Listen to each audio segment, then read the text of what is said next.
নমস্কার, আমি অরূপ সেনগুপ্ত। আপনারা দেখছেন এই বাংলায় সর্বাধিক প্রচারিত Bangla YouTube channel NK digital অরূপের অগ্নিশেল অনুষ্ঠানে আপনাদেরকে পুনরায় স্বাগত। আজ প্রথমেই আমার শ্রদ্ধেয় শ্রোতাকুলের কাছে একটা অগ্রিম মার্জনা চেয়ে নিচ্ছি। হয়তো আজকে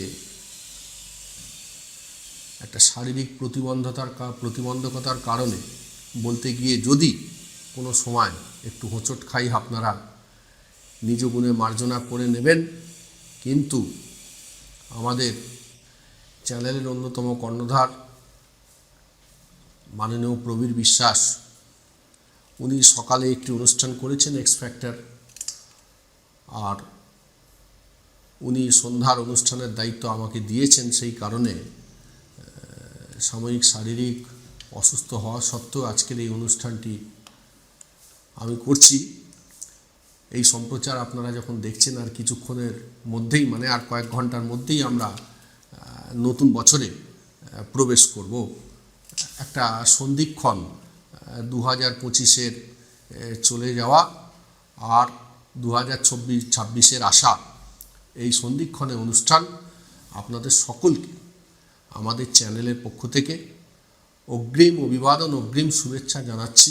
2026-এ আগামী বছর আপনাদের সকলের খুব ভালো কাটুক, আপামর রাজ্যবাসীর খুব ভালো কাটুক আমাদের চ্যানেলের পক্ষ থেকে, এই কামনা আমরা জানাচ্ছি সর্বশক্তিমানের কাছে। আজকে এই দেশ এই সময় অনুষ্ঠানের শীর্ষকটি আপনারা দেখুন, যে ঢপের বাঙালি প্রেম। কেন এইটা বাছতে হয়েছে? তার কারণ ভাষার শালীনতা।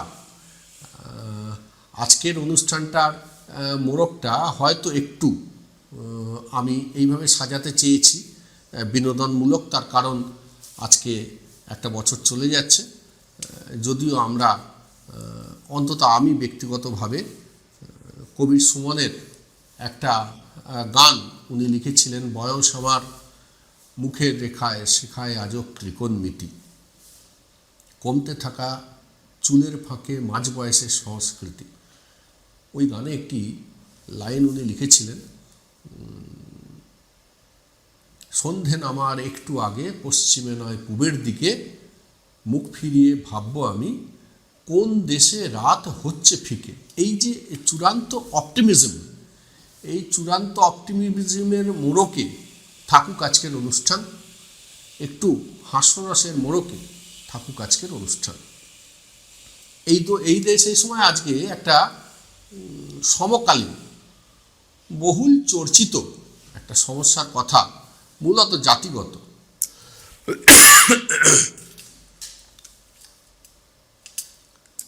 যেটা কিনা আজকের দিনে একটা আগ্রাসী রূপ নিয়েছে, কতটা লেলিহান অগ্নিশিখার মতো। সেটা হচ্ছে বাঙালিদের প্রতি বিদ্বেষ। আর এই বিদ্বেষ পোষণ করতে করতে করতে করতে আজ বাঙালির নিধন হচ্ছে, বাঙালির হত্যা হচ্ছে। আসুন আমরা একটু গোড়ার কথায় যাব আজকে। বহুদিন আগে লেখক সুবীর দেবের একটা বই আমি উল্লেখ করি। সুবীর দেবের একটা বই, story of Bengal and Bengalis. উনি লিখছেন, ব্রিটিশরা ইচ্ছা করেই বাঙালি বিরোধী মনোভাব উস্কে দিয়েছিল আসামে। স্বদেশী আন্দোলনের যে তত্ত্ব, অর্থাৎ আসামে বাঙালির বিরুদ্ধে অসমিয়াদের উস্কে দেওয়ার প্রধান কারণ ছিল ব্রিটিশদের। তার কারণ ভারতবর্ষের স্বাধীনতার সংগ্রামে দলে দলে বাঙালিদের যোগদান, যার জন্য ব্রিটিশদের চোখে প্রধান শত্রু হিসেবে উঠে এসেছিল বাঙালিরাই। 1836 থেকে 1873 আসামের সরকারি ভাষারূপে বাংলা স্থান পেত। বরাক উপত্যকায় কাছাড়, হাইলাকান্দি আর করিমগঞ্জ জেলায় মূলত বাংলাই প্রধান ভাষা ছিল। এরপরে কুখ্যাত লাইন সিস্টেম আসে, কামরূপ, দারাং, বরপেটা অঞ্চল অশান্তি। এই লাইন সিস্টেম অসমিয়া আর বাঙালিদের মধ্যে। আসুন, 1960 সাল 10ই অক্টোবর তৎকালীন মুখ্যমন্ত্রী বিমলা প্রসাদ চালিহা একটা বিল পেশ করে অসমিয়াকে একমাত্র সরকারি ভাষা স্বীকৃতি দেন। সেই সময় আসামের জনসংখ্যা 2/3 বাঙালি আর 1/3 আসামি। স্বভাবতই এই বিলের প্রতিবাদ করেন করিমগঞ্জ উত্তর বিধানসভা কেন্দ্রের তৎকালীন বিধায়ক রণেন্দ্র মোহন দাস। তাও বিল পাস হয় 24শে অক্টোবর। অশান্তি শুরু হয় বরাক উপত্যকা থেকে।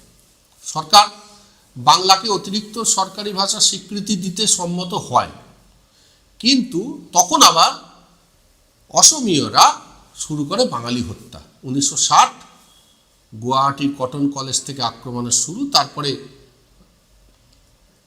1960 গুয়াহাটির কটন কলেজ থেকে আক্রমণের শুরু, আর তারপরে গোরেশ্বরের প্রায় 25টা এলাকা জুড়ে বাঙালিদের হত্যা এবং বাঙালিদের উপরে আক্রমণ, 9 জনের হত্যা আর 1জন মহিলার ধর্ষণ।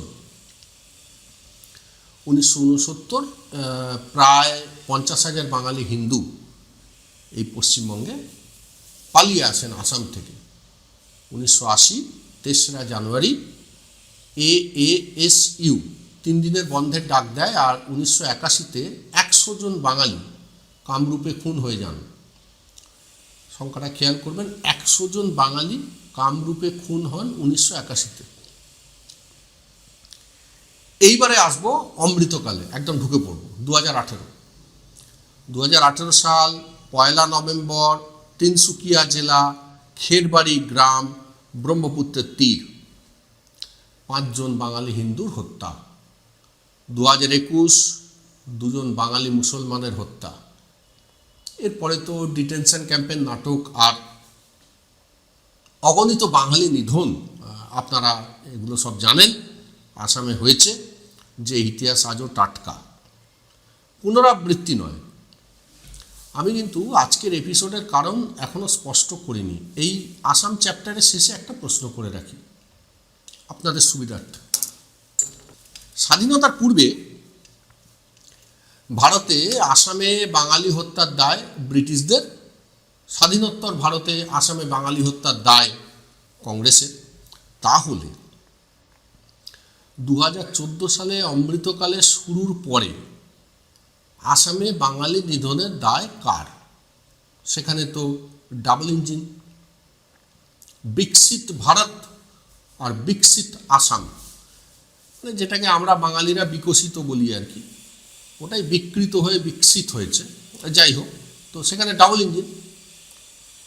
এখন বিকশিত আসামের জবাব বঙ্গ বিজেপি দেবে, কেন্দ্রীয় মন্ত্রী মাননীয় সুকান্ত মজুমদার দেবেন, বিরোধী দলের নেতা শুভেন্দু অধিকারী দেবেন, ভারতীয় জনতা পার্টির রাজ্য সভাপতি মাননীয় শ্রমিক ভট্টাচার্য দেবেন, আশা করি। তখন আমাদের রাজ্যে ভোট আসছে, নির্বাচন আসন্ন, একদম হালফিল। 2025 ডিসেম্বর, 2025-এর ডিসেম্বরে উড়িষ্যার সম্বলপুর বাংলায় কথা বলবার অপরাধে খুন হয়ে গেলেন মুর্শিদাবাদের জুয়েল রানা। উড়িষ্যায় বিজেপি সরকার, আর এইখানে বিজেপি আসন্ন নির্বাচনে বাঙালিদের পাশে থাকবার প্রতিশ্রুতি দিয়ে ভোট চাইছেন। বিষয়টা ঠিক বোধগম্য হচ্ছে না এই অধম বাঙালির বিনীত জিজ্ঞাসা বিজেপির বর্ণচোরাদের কাছে। বর্ণচোরা মানে ওই গিরগিটি মতো রং বদলায় তো, মানে এই রাজ্যে আমি সাদা, ওই রাজ্যে আমি কালো, ও সেই রাজ্যে আমি হলুদ, এইরকম আর কি। যাই হোক, আসাম, বিহার, উড়িষ্যা, উত্তরপ্রদেশ, ঝাড়খণ্ড, ছত্তিশগড়, রাজস্থান, ত্রিপুরা, সারা দেশ জুড়ে বাঙালি দেখলেই হত্যা করবেন, বলপ্রয়োগ করে তাদেরকে তাড়িয়ে দেবেন, আর এই পশ্চিমবঙ্গে এসে আমাদের সুরক্ষিত রাখবার ঢপ দেবেন। এটা কি করে চলবে? এটা তো চলতে পারে না। বাঙালি তো জানতে চাইবে, রাজ্যবাসী জানতে চাইবে এবং রাজ্যবাসী জানতে চাইছে। আমিও একজন সাধারণ রাজ্যবাসী হিসেবে, সংবাদকর্মী হিসেবে নয়, একজন সাধারণ রাজ্যবাসী হিসেবে, বিরোধী দল যারা আছেন আমাদের রাজ্যে,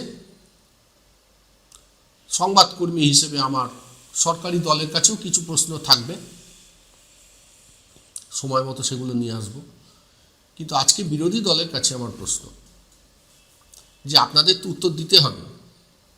2020 সাল, মুঙ্গের জেলা, বিহার, দুর্গাপূজার মিছিলে স্থানীয় পুলিশ পিটিয়ে 37 জন বাঙালিকে গুরুতর আহত আর 2 জন বাঙালিকে খুন করল। এর জন্য কে দায়ী? নির্বাচনের আগে জবাব দিক বিজেপি, তারপরে ভোট চাইতে আসুন আপনারা। আর হ্যাঁ, নতুন বছরের প্রাক্কালে এই বড়দিনের আবহে মানুষ একটু বেড়াতে যায়, একটু সার্কাস দেখে, বিভিন্ন জায়গায় শীতের শহরে একটু ঘোরাফেরা করে। আর আপনারা সকলেই দেখছেন যে ঠান্ডাও পড়েছে যথেষ্ট। তা এখন তো সার্কাসে পশু পাখিদের কসরত বন্ধ, বিভিন্ন বন্যপ্রাণী সুরক্ষা আইন আছে। যাই হোক, আমি সেই বিষয়ে ঢুকবো না, এটা আজকের প্রতিপাদ্য বিষয় নয়। কিন্তু এই যে সার্কাস অধিকাংশই বন্ধ হয়ে গেছে, আর দুটো একটা বেঁচে পড়তে আছে হয়তো। Found Kolkata's first ever sweet shop serving so unique items like Dab Malai Curry, Motichur Truffle, Gajor Borfi, Dab Kalakand, and I had to try them. শুধু তাই নয়, শক্তিগড়ের ল্যাংচা, বর্ধমানের সীতাভোগ, মালদার পোস্তকদম, বহরমপুরের ছানা বড়া, এগুলো সবকিছু খেতে হলে আর এত দূরে যেতে হবে না। সুন্দরিনী ন্যাচারালসে পেয়ে যাবে পশ্চিমবঙ্গের বিখ্যাত 10টা জেলার মিষ্টি all under the same roof. এদের বেস্ট সেলার্স কচি ডাবের শাঁস দিয়ে বানানো ডাব মালাইকারি আর কলা পাতায় মোড়া গুড়ের সন্দেশ পাতুরি আর মাস্ট ট্রাই। এবার সাধ্যের মধ্যেই হবে মধ্যবিত্তের স্বাদ পূরণ। নতুন বাড়ি, নতুন স্বপ্ন, সুখের নতুন অধ্যায় শুরু হোক এই উৎসবে। Ashoka group, রিডিফাইনিং realty. ফোন করুন 9163502850।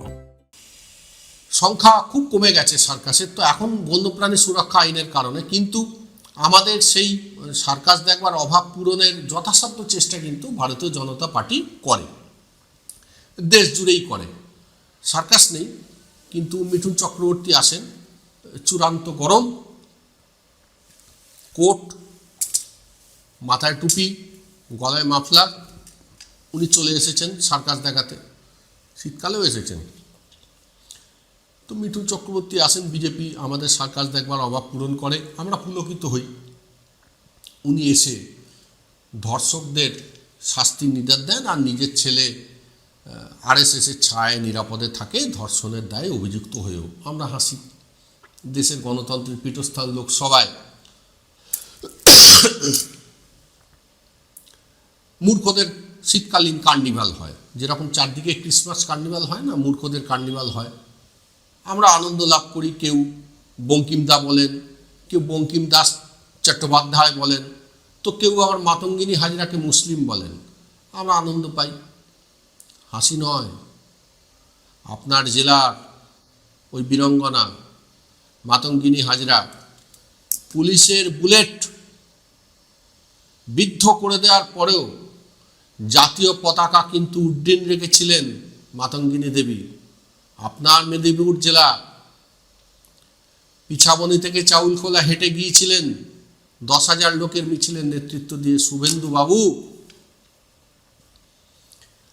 আপনার যে রাজনৈতিক দলে বর্তমানে বিরাজ করছেন, সেই রাজনৈতিক দলের একজন সাংসদ মাতঙ্গিনী হাজরাকে মুসলিম বলে অভিহিত করেছেন ভারতবর্ষের সংসদে। রাজ্যবাসীকে জবাব দিয়ে নির্বাচন চলে এলো, যে নির্বাচন তো কড়া নাড়ছে দরজায়, রাজ্যবাসীকে জানাতে হবে না? ওড়িশার পুরী সমুদ্র তটে কিছু উগ্র হিন্দুরূপী জানোয়ার সার্কাস দেখাতে নেমেছে। ক্রিসমাস সামগ্রীর বিক্রিতে বাধা, বিক্রি করা যাবে না, ये हिंदू राष्ट्र है, नहीं चलेगा। আমরা হাসি। এই উগ্র হিন্দুত্ববাদ দেখে আমরা সার্কাস দেখছি। জোকস অ্যাপার্ট, ভারতের সংবিধান কি বলে, সংবিধানের শুরুটা কি দিয়ে হয়, আমরা যতটুকু জানি বা আমরা যতটুকু পড়েছি, Indian constitution written by respected Bhimrao Ambedkar সাহেব, এটা শুরুই হয় we the people of India. এটা শুরু হয় না we the Hindus of India দিয়ে, we the Muslims of India দিয়ে, we the Christians of India দিয়ে, না, we the people of India. People, সবার উপরে মানুষ সত্য, তাহার উপরে নাই। কিন্তু গীতা পাঠের ভণ্ডামিতে কোনো একপথ ক্যাঙারু তাণ্ডবে গরিবের চিকেন প্যাটিসের শ্রাদ্ধ দেখতে হয় আমাদের কলকাতায়, আর তারপরে একজন বিকৃতমনা বিরোধী দলনেতা তাকে ডেকে সম্বর্ধনা দেওয়ার সার্কাসও আমরা দেখি। সবই শীতকালেই ঘটছে কি না? সারা দেশ জুড়ে বাঙালি ঠেঙাবেন, আর এই বাংলায় এসে আমাদের চিন্তায় চিন্তিত হয়ে একেবারে দিন রাত এক করে ফেলবেন। এসব ঢপের কীর্তন বিহারে চলবে, বাংলায় সুবিধা হবে না। মানুষকে জবাব দিন, আগে নির্বাচন আসন্ন, মানুষকে জবাব দিন, কি দায় নেবেন সারা দেশে এই চূড়ান্ত অব্যবস্থার, ধর্মের নামে রাজনীতির, মন্দির মসজিদের বিভাজনের এবং সারা দেশ জুড়ে বাঙালি নিধনের যে প্রক্রিয়া আপনারা সুচারুভাবে চালাচ্ছেন দীর্ঘদিন ধরে,